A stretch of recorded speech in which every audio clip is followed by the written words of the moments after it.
Beleza? Então, olha só, muitas coisas que eu queria falar nesse vídeo e, sinceramente, a primeira coisa é, tá muito quente. E tipo assim, aqui pra casa, eu não tinha planejado comprar, quer dizer, eu tinha planejado comprar um ar-condicionado. Mas quando eu cheguei aqui, eu falei, poxa, até que não tá tão quente, né? E tipo assim, no mesmo momento em Nova Iguaçu, eu fui pra Nova Iguaçu, passar o fim do ano lá com a minha família, com meus pais. E tipo, tava um calor absurdo, eu não conseguia tipo trabalhar sem ligar o ar-condicionado lá do quarto onde eu tava, né, no meu antigo quarto. Mas aqui, com o ventilador, tranquilamente eu conseguia, né? Essa brisa do mar e o fato daquele prédio, a maioria do tempo, ficar com sombra, me fez criar uma ideia de que, poxa, eu acho que eu não preciso desse ar-condicionado, eu acho que o ventilador dá conta. E a conta de luz veio baratinho, eu até fiquei feliz. Nossa, pô, vou economizar mais do que eu tinha imaginado. Porém, nesse momento especificamente, se vocês vão ver, né, minha testa tá brilhando aqui, né? Porque não dá pra ligar o ventilador, né? Para gravar vai fazer mais barulho do que o barulho que já faz lá fora. Infelizmente, fui acometido de 30 graus de noite, né? Então tá de noite, não tem a luz do sol, só tem a luz da lua e tá fazendo 30 graus, né, para dormir. Hoje tá um pouco mais fresco e tal, mas tá muito quente, né? E, bem, a SEDAI com esse lance todo da geosmina, eles estão tentando fazer lá os tratamentos com carvão ativado, estão interrompendo o consumo de vez em quando, então, tipo, teve um dia aí, vulgo anteontem, que do nada, de madrugada, acabou a água aqui do prédio. Então, tipo assim, eu tava com uma calor, falei, cara, vou tomar um banho gelado pra aliviar a minha ideia. E aí eu abri a torneira e não caiu água nenhuma. Então, realmente estava muito quente. Mas, bem, feliz ou infelizmente, eu consegui comprar um ar-condicionado. O ar-condicionado que eu tava pesquisando, que cabe perfeitamente no lugarzinho que tem aqui para instalar ar-condicionado, tava custando, tipo, tava custando um preço, aí acabou o estoque e aí o preço dele subiu, tipo, uns R$300. E eu falei, cara, não acredito que eu vou ter que, não tem como, vou ter que comprar por R$300 mais caro. Mas aí provavelmente alguém devolveu ou alguém cancelou a compra, voltou um estoque e aí eu fui lá e comprei o ar-condicionado, né? E aí provavelmente vai chegar semana que vem e aí eu vou poder ter dias mais tranquilos, eu espero, né? Bem, é ruim porque com o dinheiro do ar-condicionado eu poderia comprar mais cotas dos títulos imobiliários lá que eu tava comprando, né? Dos fundos imobiliários. Vou fazer o quê? Ficar para uma outra oportunidade. Inclusive, infelizmente, cara, eu tenho que ficar pesquisando esses investimentos agora porque a ideia de se aposentar para o brasileirinho médio está cada vez mais difícil, então provavelmente eu vou ter que garantir a minha aposentadoria tendo fazer esses investimentos, então estou tendo que gastar meu tempo estudando isso e investindo em coisas assim, tipo bolsa, esses fundos imobiliários, porque por causa do Selic baixa do jeito que está, esses investimentos de tesouro direto, renda fixa em geral, não estão valendo a pena, né? Estão praticamente igual a poupança, então aí, enfim, mas isso não é importante. Eu vim aqui falar sobre dois assuntos, né, especificamente, né, duas coisas que vieram na minha cabeça. A primeira coisa que veio na minha cabeça é aquela treta que teve lá do Felipe Neto falando do Machado de Assis. E aí eu queria dar meus 2 centavos sobre essa parada, porque, tipo assim, eu entendo que muita gente que, de repente, faz a faculdade voltada a estudar literatura e tal, eu conheço muita gente que faz literatura, né? Lá na Rural era o curso que ficava no mesmo horário que de Secomp, inclusive eu colei grau, olha só que maravilha. Agora, oficialmente, eu me livrei da faculdade, né? E aí eu vou ficar agora pensando em fazer o mestrado, porque com essa quarentena não dá pra fazer nada, então talvez fazer o mestrado agora seja a melhor coisa que eu possa colocar na minha cabeça. Enfim, é o que acontece. E eu sei que muita gente valoriza o Machado de Assis, e eu sei que é importante você estudar literatura, e para uma pessoa que gosta de aprender como eu gosto muito de aprender e muito de conhecimentos novos. Eu sei que Machado de Assis é um cara que ele escrevia, usava técnicas e usava uma identidade específica dele, e é maneiro você chegar e aprimorar a sua visão de literatura, tendo como base esses caras que fizeram história, literalmente, ali na literatura brasileira e tal. Machado de Assis é um cara importante em vários aspectos. Sempre me ensinaram que ele também era um cara meio esquisito lá e tal, mas enfim. Só que eu nunca curti muito ele, e eu lembro que a coisa que eu achei mais interessante, olha só, eu vou falar da minha cabeça, talvez nem seja puramente dele, mas eu acho que ele escreveu aquele livro O Alienista, né? E eu lembro que minha mãe trabalhou um tempo como bibliotecária, né? Ela é professora de biologia e tal, mas ela ficou um tempo readaptada na biblioteca. E tinha O Alienista em quadrinhos. Eu lembro que foi a coisa mais interessante que eu pude me conectar ali com Machado de Assis. Porque, tipo assim, a gente aprende obrigado na escola e você pode, mesmo assim, absorver alguma coisa. Só que a verdade é que, tipo assim, até mesmo essa literatura um pouco mais amaciada, tipo Capitães da Areia, que eu li no ensino médio, eu li o livro, a gente viu o filme, a gente discutiu, mas aquela história ela não entrou na gente, né? Você não absorvia aquela parada. E eu lembro que de literatura brasileira, uma parada que eu realmente absorvi foi tipo Mário de Andrade. E eu sei por que eu absorvi Mário de Andrade, porque na minha 7ª série eu tive que ler um livro chamado Aquele Mário de Andrade, né? Assim, Aquele Mário, o nome do livro. É engraçado porque isso virou uma piadoca, né? Mas o livro era assim, Aquele Mário, e era da Companhia das Letrinhas. Enfim, era um livro que falava, tipo aquele livro O Mundo de Sofia, que você tem alguém explicando para uma criança o que é filosofia e tal. E aí nesse livro era tipo um garoto que ele ia meio que descobrindo, né, os livros e os personagens do Mário de Andrade. Então ele descobriu o Macunaíma, né, o Macunaíma criança. E por mais que eu não goste muito de Macunaíma, eu vejo algumas coisas problemáticas nesse livro hoje em dia, aquilo me conectou muito. Porque eu já gostava de modernismo, né? Já gostava dessa ideia do modernismo brasileiro, de criança. E aí, aquilo ali foi meio que um Mário de Andrade mastigado para mim. E no livro, eles ainda exploravam um pouco o resto do modernismo. Tipo, falavam um pouco da Tarsila, falavam um pouco da Anita Malfatti e de outros pintores, né?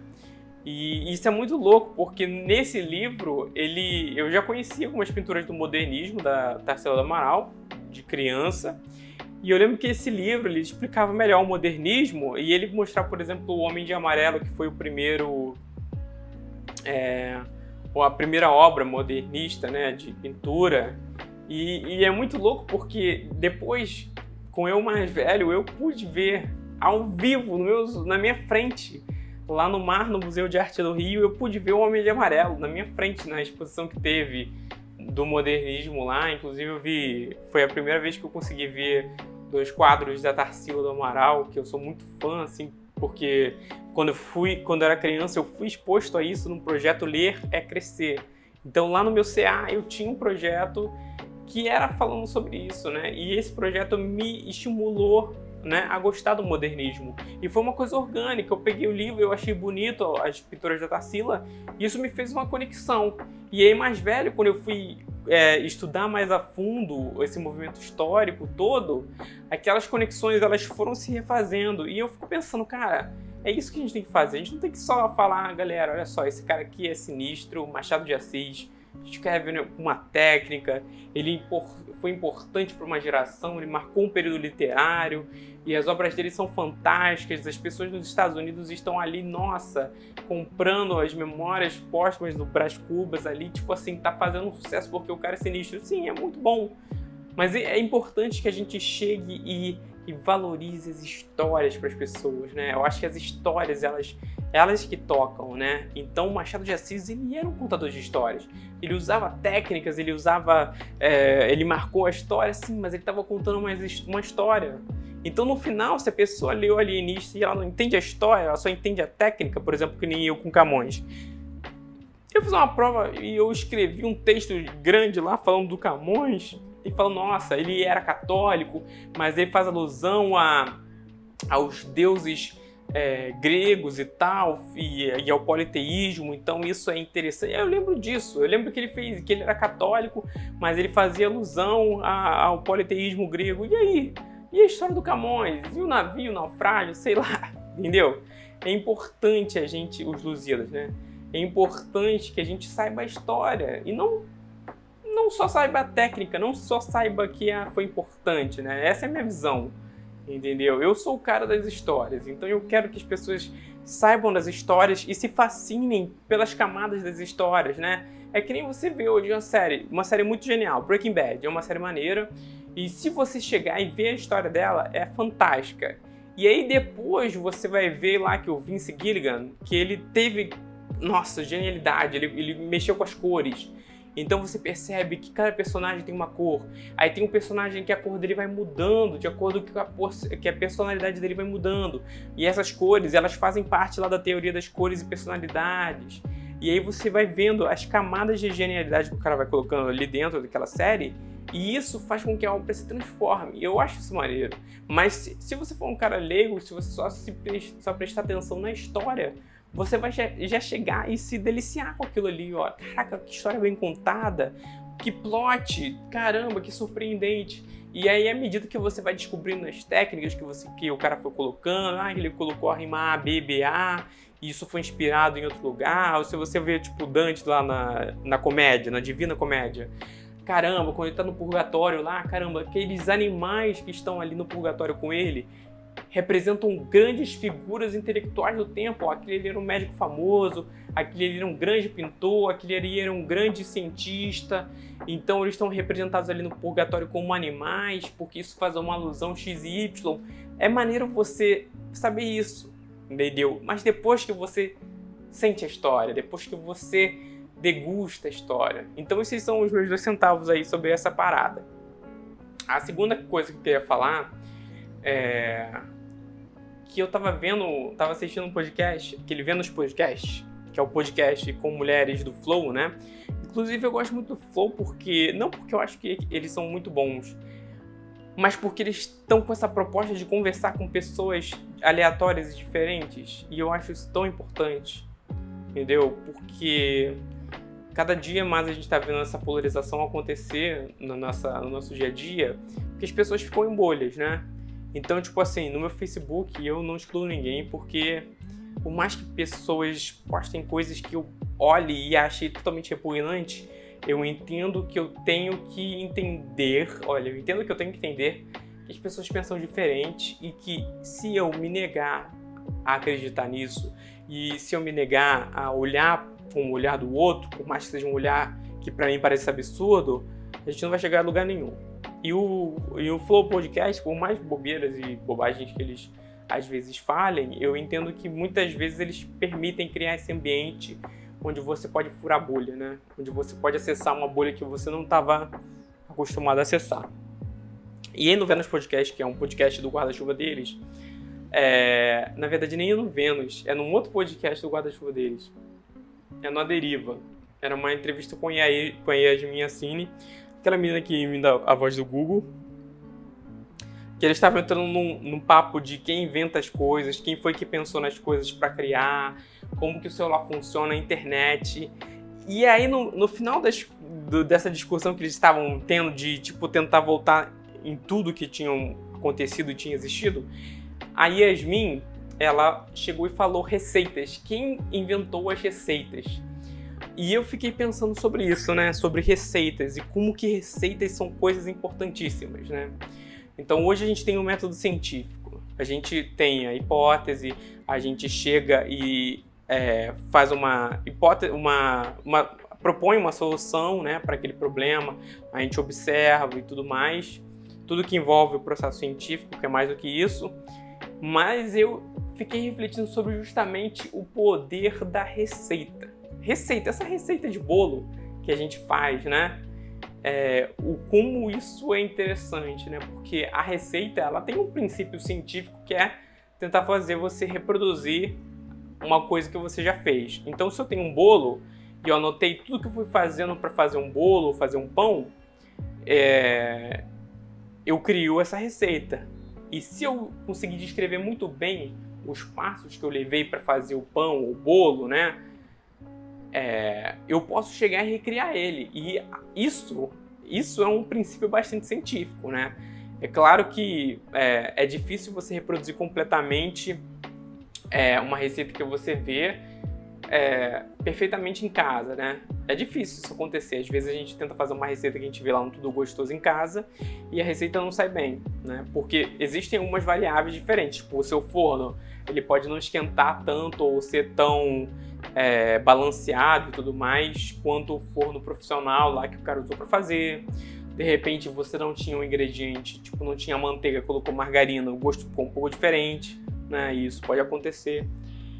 Mas a receita realmente é um princípio muito poderoso, cara. E quantas coisas não se movem por receitas, né? Eu sou cientista da computação e a base da ciência da computação, né, são os algoritmos. E os algoritmos, eles são receitas, né?